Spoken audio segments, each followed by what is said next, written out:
Hello and welcome to this edition of the ACC Update for April. I'm Lisa Fletcher. This month we take a look back at the 61st Annual Scientific Session and Expo in Chicago. One of the biggest highlights of ACC 12 was the induction of ACC's newest president, Dr. William A. Zogby. Dr. Zogby is the director of the Cardiovascular Imaging Center at the Methodist DeBakey Heart and Vascular Center in Houston. Dr. Zogby has said one of his main goals as president will be to enhance the college's focus on patient-centered care. In the ceremonious presidential inauguration, Dr. Zogby further pledged to support the college's recently refined mission to transform cardiovascular care and improve heart health. The swearing-in took place during the annual convocation ceremony. Dr. Zogby succeeds past president David R. Holmes Jr. and will preside through ACC 13. In addition to welcoming more than 900 FACCs and more than 70 AACCs into the college, the 61st Annual Convocation honored 12 research awardees and 19 young investigator awardees. Each year, the ACC's Research Awards program provides funding to support the training and development of young cardiovascular investigators. A full list of this year's distinguished awardees can be found at cardiosource.org/research awards. CV professionals are still talking about the late-breaking clinical trials presented at ACC 12. The good news is you can still catch up on those trials and other highlights from this year's meeting on cardiosource.org. The Legends of Cardiovascular Medicine series, which featured unforgettable talks from 5 legendary ACC members, is just one of the events worth checking out. Complete coverage of ACC 12 trials and lectures are available at cardiosource.org and on CardioSource mobile apps. Just visit cardiosource.org/mobile resources. ACC 12 previewed a number of new educational tools and maintenance of certification resources. One standout of the meeting was the launching of ACCP 8. ACCP 8 covers the latest core curriculum for clinical cardiology and provides the ultimate preparation needed for board certification. Visit CardioSource to learn more. We will be back after a quick message, and when we return, we'll catch up with the new BOG chair, Dr. Dipti Itchhaporia. Stay with us.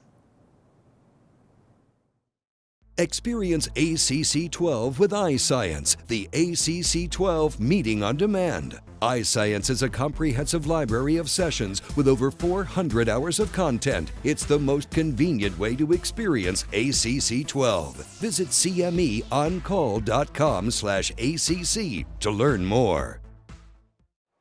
I'm Dr. Randy Martin for ACC Update, and I'm here in Chicago at ACC 12. It's my honor now and my pleasure to have a chance to talk to Dr. Dipti Itchhaporia, who's the chair of the Board of Governors. Dipti, thanks for joining me. Thank you, Dr. Martin. So tell me a little bit. I know that the ACC has recently released a document or something called the State of the States. What is it? Well, the State of the States is a report card, as you call it, that is written by each governor from each of the states that's represented. And what they do is basically give a list of accomplishments or achievements from that year that relate to the pillars of the college. Okay. So what are they doing in terms of membership? What are they doing in terms of quality in science? What are they doing in terms of advocacy? And what are they doing in terms of education? And interestingly, when everybody presents that, we can all then see what the commonalities are and what the differences are. Because clearly there are local issues and there are regional issues. And then the richness of the State of the States is the fact that we all learn from each other as a result. And Dipti, would it mean that, so if somebody in Arkansas saw that people in Connecticut were more active in certain areas, that they could talk to the, and say, can you help me out? I've had problems with that. Absolutely. That is the biggest benefit is that exchange of ideas, that best practices sharing. So for example, in California, we were doing our annual meeting by partnering with, one of the medical centers, and the meeting has been very popular. Right. So the governor in Minnesota decided that's a good model. Like a good idea, and they started doing it. Now they're in their 3rd year. But he told me that that's how the initial idea was planted in his head. And we all found it extremely interesting the first year we did it. And if anything, we all want to know from each other what's happening. And we don't understand. When I'm in California, I may not understand what the person in Mississippi is going through. Right, absolutely. That's great. And you mentioned you've got the board, and you're obviously the chair.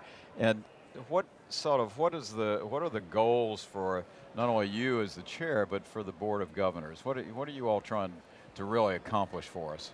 Well, I think that we want to continue to play on the Board of Governors teamwork approach. Right. I think we are the doers of the college. We are the foot soldiers. And I think that those of the people that are familiar with the history know that the D2B initiative really took traction once the Board of Governors made it their own. And so when we have a project initiative that we can get passionate about, that we think is something that the college should do, I think the Board of Governors step up to the plate and help disseminate those projects throughout the various states. And the nice thing is that they do it in their own creative ways sometimes. Right. And as I said, that's what we learn about in the State of the State reports. Well, that's cool. And, you know, you had mentioned to me, because we had a chance to chat just a little bit about this whole concept of teamwork. And tell me a little bit about, I mean, because it's obviously a buzzword, but teamwork in the sense of the functioning of the Board of Governors. Well, I think that we realize that, you know, some of the things that we need to have happen are changes, and changes are not easy, right? Everybody wants absolutely. Progress, but nobody wants a change. Especially if it affects them. Correct. So what we realize is sometimes it feels like a boulder being pushed uphill, and it's a lot easier to push that boulder uphill if you can get all the Board of Governors behind you. And what I really mean by teamwork is that when the Board of Governors have felt passionate about an issue, and we step up and tell the Board of Trustees and other people that the Board of Governors wants this, that they are the voice of the membership, Right. those things usually happen. Yeah. So that's the teamwork approach. Not only in getting a project done, but in hearing our voice. And I do think that the Board of Governors' role is to be the voice of the membership of the college. And you know, personally, I know that the state chapters, some of them are very vibrant, and it's so much fun to be a part of a vibrant state chapter. And you can see that the Board of Governors has had a major role in Right. that. And when you talk about goals, one of the goals would be that not just have one or two states be vibrant, but to have all our states. Absolutely. To have that ACC branding across all of the states that are members, to have certain quality measures for all the state chapters to follow. Absolutely. Well, listen, Dipti, congratulations Thank on you. being the Thank you. chair of the board, and I know it's going to be a great year, and thank you for joining us. Thank you. Thank you for joining us. So for ACC Update, I'm Dr. Randy Martin.